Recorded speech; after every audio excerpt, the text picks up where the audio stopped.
Quick disclaimer, the person recording this audio is not Max Bros, is actually Brandon TEP, hashtag 4269 on Discord. Yeah, I'm back.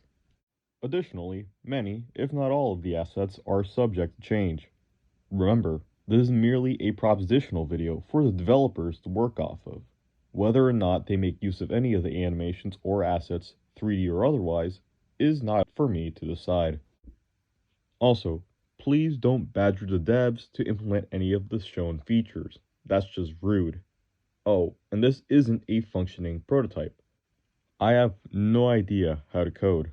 I'm just a technical and motion media artist, so everything here, aside from the actual game footage, is just a bunch of video editing. Thanks for understanding.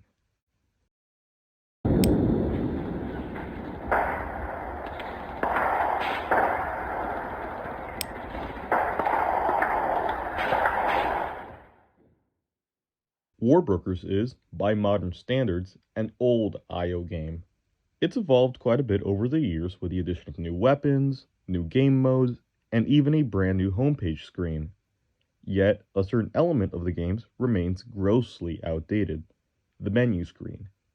It's of ancient design that reeks of a decade's age and frankly, could really use a new coat of paint. This isn't to say that's a non-functional design, but it's over-encumbering for players joining in for the first time, and it lacks form. Some of the icons can be a bit ambiguous or cluttered, which makes certain selections difficult, such as the silhouettes of the various tanks.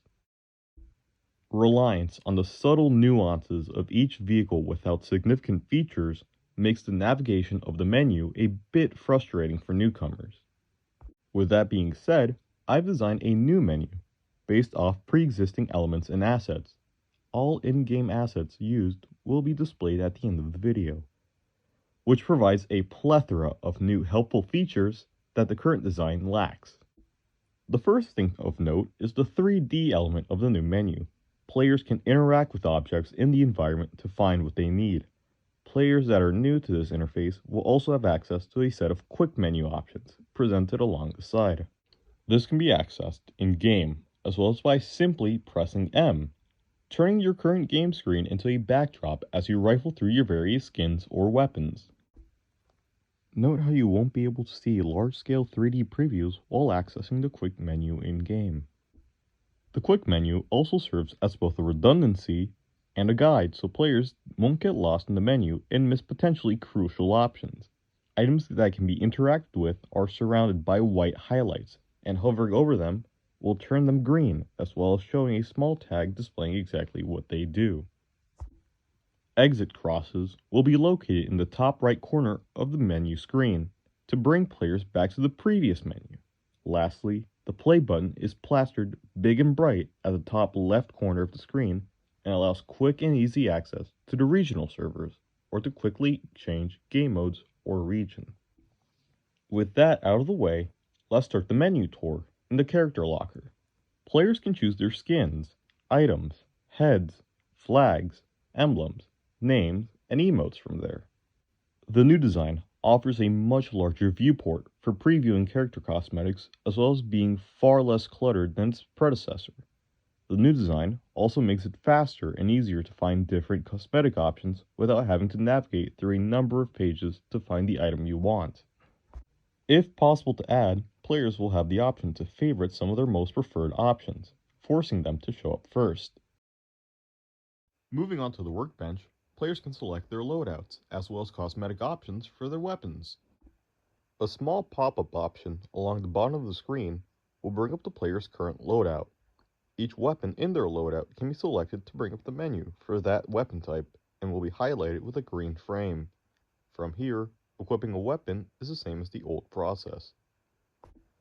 Players will also have access to a new option at the workbench. Aside from the usual weapon changes and skin options, players will now be able to access weapon items. Similar to character and vehicle items, weapon items are 3D cosmetic effects that can be added for that extra flair. A small note to insert here: primary and special weapons will be pulled from the top drawer, whereas smaller weapons, like pistols and melee weapons, will be pulled from the bottom drawer. Carrying on, the bulletin board carries all the miscellaneous options, such as the frequently asked questions, game modes, server list, squad details, etc.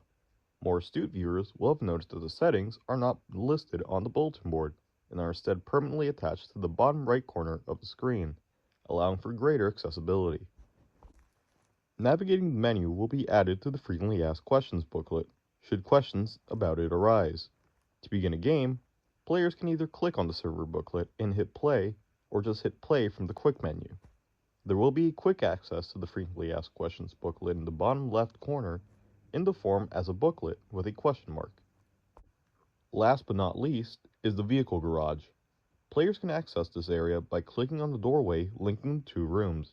Similar to before, vehicles can be swapped out and changed by interacting with the garage controls next to the doorway.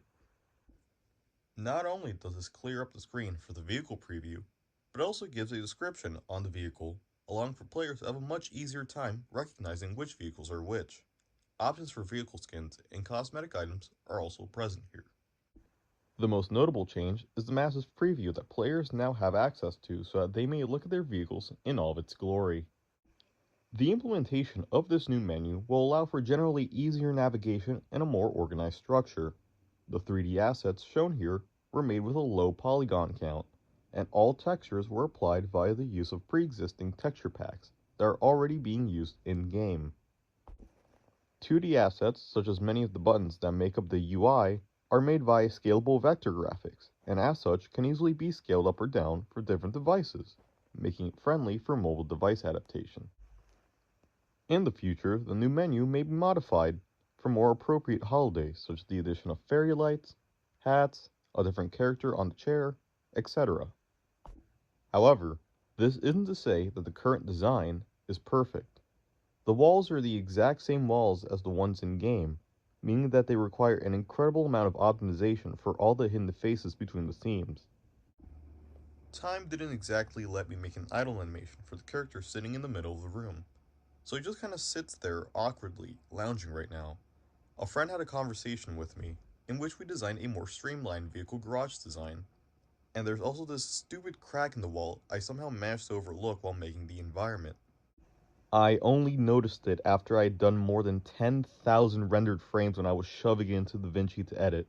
I don't know how I missed it the first time I rendered. It's actually so embarrassing and stupid.